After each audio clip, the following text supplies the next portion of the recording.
Donc, depuis 1887, la France est en tête d'un empire colonial en Asie, ce qui se nomme l'Indochine. Les régions conquises en 1858, conquises par l'Indochine.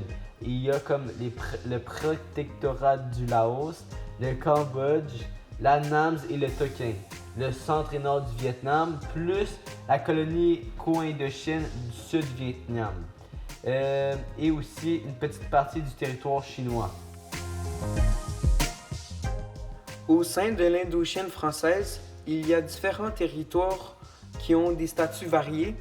De plus, ils sont donc administrés différemment.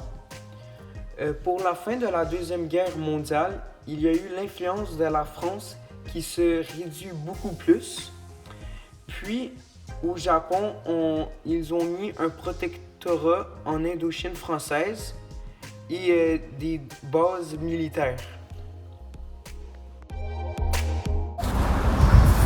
Donc, dans le fond, si on parle des causes et tensions de l'Indochine, dans le fond, on retourne en 1941 avec les communistes qui veulent l'indépendance du Vietnam et du Viet Minh.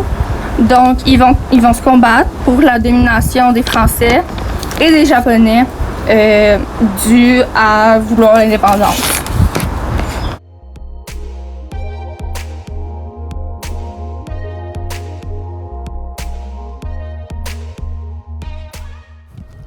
Donc, en gros, la durée de la guerre d'Indochine est près de 8 ans.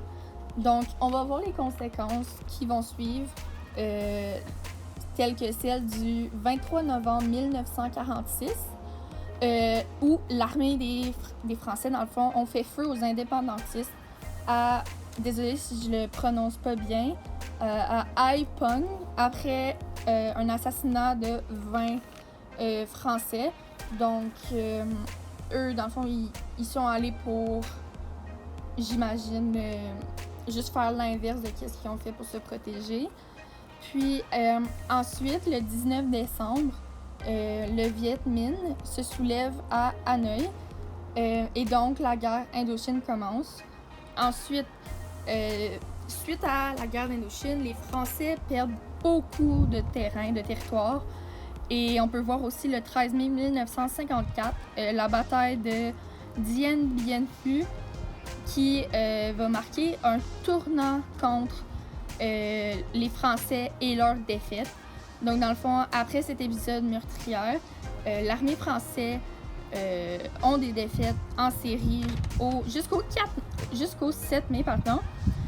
Et puis, de plus, le 21 juillet 1954, la guerre d'Indochine a pris fin et la signature des accords de Genève a eu lieu. Par contre, après tout ça, le Vietnam reste divisé en deux.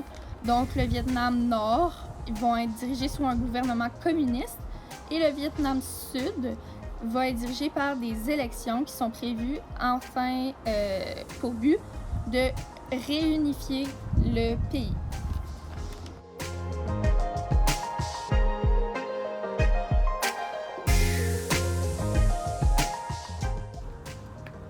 Donc, pour conclure, comment on aurait pu éviter cette guerre-là de 8 ans?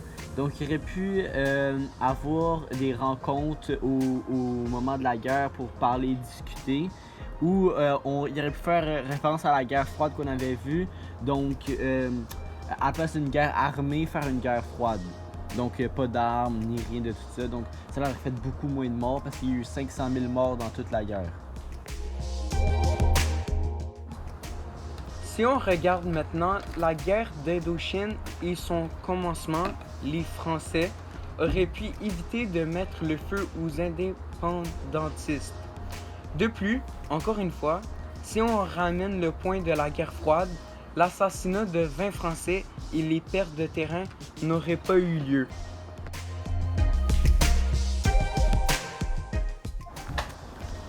Et dans le fond, pour finir ce projet, si le Vietnam était resté vraiment en une part, les deux types de gouvernements auraient été pareils. Donc, si on regarde avec le Vietnam Nord, c'est un gouvernement communiste qui se dirige. Et celui du Sud, c'est une élection qui est prévue en vue de réunifier le pays.